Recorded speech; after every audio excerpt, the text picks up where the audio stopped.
लोकसभा की जनता हमें कम से कम 2032 तक सांसद पद पर देखना चाहिए। जाने अनजाने अगर किसी गरीब को तकलीफ हो जाए, जाने अनजाने किसी शरीफ को तकलीफ हो जाए, तो उसके हाथ जोड़ करके माफी मांग लेना। इस के लिए अगर कोई दरवाजा पूरे 4-6 जिले के अंदर खुला है तो वो आपके इस बेटे कुलभूषण सिंह का दरवाजा। चमन में जब आया तब खून बहाया था हमने, जब वक्त गुलिस्तान का आया कहते तेरा अधिकार। मेरे भाइयों, एक बार किसी ने हमसे पूछा कि नेताजी आपके राजनीति की सफलता का क्या कारण? इतने लंबे समय तक आप राजनीति में सफल कैसे हैं? मैंने कहा, मैंने बचपन में अपने आप से कहा था, ब्रिजभूषण कोशिश करना, किसी गरीब को तकलीफ मत देना, कोशिश करना किसी शरीफ को तकलीफ मत देना, और अगर जाने अनजाने अगर किसी गरीब को तकलीफ हो जाए, जाने अनजाने किसी शरीफ को तकलीफ हो जाए, तो उसके हाथ जोड़ करके माफी मांग लेना। ये सिद्धांत हमने अपना। और भाइयों, आप सब लोग जानते हैं रोज का आना जाना है। मेरे दरवाजे पर 2 प्रकार की मिठाई नहीं होती है। मेरे दरवाजे पर 2 प्रकार का गिलास नहीं होता है। जो मिठाई बड़े आदमी के सामने जाएगी, उसी बर्तन में वही मिठाई गरीब से गरीब आदमी के सामने जाएगी। केवल गोंडा लोकसभा का आदमी नहीं आता है, पीड़ित होता है, वो भी मेरे ही दरवाजे पर आता है। अयोध्या में कोई पीड़ित होता है, वो भी मेरे ही दरवाजे पर आता है। श्रावस्ती में पीड़ित होता है, वो भी मेरे दरवाजे पर आता है। और गोंडा में पीड़ित होता है, तब भी मेरे दरवाजे पर आता है। गरीबों के लिए अगर कोई दरवाजा पूरे 4-6 जिले के अंदर खुला है, तो वो आपके इस बेटे कुलभूषण सिंह का दरवाजा है, जो बिना जात पूछे, बिना मजहब पूछे और बिना स्वार्थ के लोगों की सेवा करता है। आवाज से नहीं करता हूँ, जब से होश संभाला है तब से करता हूँ। मैं अपने हाथ से 2.5-3 क्विंटल दूध पैदा करता हूँ, और 2.5-3 क्विंटल दूध की मिठाई बन जाती है। वही मिठाई बड़े आदमी और वही मिठाई गरीब आदमी। मेरे दरवाजे पर कोई आवे और वही मिठाई आती है, वही पानी आता है, वही बैठका आता है। मैं अमीर गरीब जात पात ऊंच नीच के आधार पर किसी की सेवा नहीं करता हूं। मैंने कहा मेरे राजनीति का ये कारण है।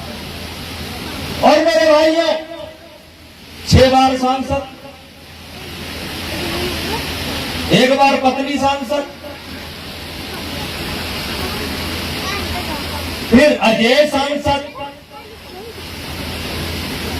कैसरगंज की लोकसभा फिर सांसद बनाने को तैयार थी। कैसरगंज लोकसभा की जनता हमें कम से कम 2032 तक सांसद पद पर देखना चाहती थी। कैसरगंज की जनता हमें 2032 तक सांसद पद पर देखना चाहती थी। लेकिन मेरे भाइयों, गोस्वामी तुलसीदास जी ने कहा था, सुनो हो भरत भाभी प्रबल बिलख कहो मुनिनाथ। सुनो हो भरत भाभी प्रबल बिलख कहो मुनिनाथ। ओहान लाभ जीवन मरण जसा जस गिरी। और ये पहली बार नहीं हुआ, 1996 में भी हुआ था, और बहुत सोच समझ करके हुआ था, प्लानिंग करके हुआ था, और कांग्रेस के ही द्वारा हुआ था। आज जिन लोगों ने मेरे ऊपर आरोप लगाने का काम किया है, ये कुश्ती का अध्यक्ष पद मुझे खैरात में नहीं मिला था। मैंने हरियाणा के उस समय के तत्कालीन मुख्यमंत्री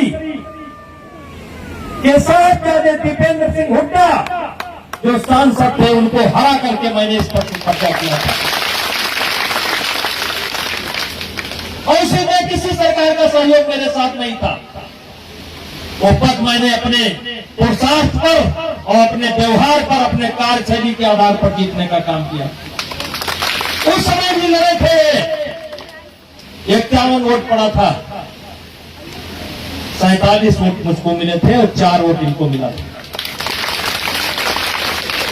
8 में मैंने इनको चुनाव हराया, 12 में इनकी लड़ने की हिम्मत नहीं पड़ी, निर्विरोध चुना गया।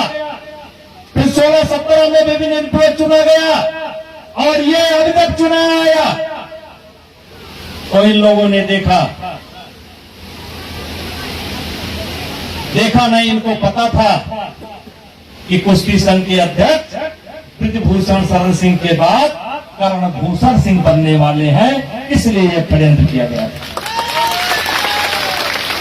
इनको पता था कि कुश्ती संघ के चुनाव में कर्णभूषण सिंह अध्यक्ष बनेंगे, इसलिए यह षड्यंत्र किया गया था।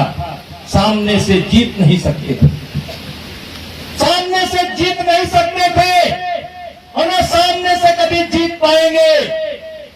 तो जैसे भीष्म पितामह के लिए शिखंडी खड़ा किया गया, वैसे हमारे सामने भी कोई चीजें खड़ी की गई। और भाइयों, मैं 100 साल से इस लड़ाई को लड़ रहा हूं। लगता है ये शरीर पत्थर का हो गया, 1.25 साल हो गया मैं इस लड़ाई को लड़ रहा हूं। चलिए कोई बात नहीं, आप कर्णभूषण सिंह को कुश्ती संघ का अध्यक्ष बनते हुए नहीं देखना चाहते थे। मेरे दुश्मनों, जिसको तुम कुश्ती संघ का अध्यक्ष बनते हुए नहीं देखना चाहते थे, तुम्हारी छाती पर सांसद बन करके जाकर के दिल्ली बैठेगा। इसलिए मेरे भाइयों, मैं आपसे निवेदन करने आया। आज हम लोग तुलसी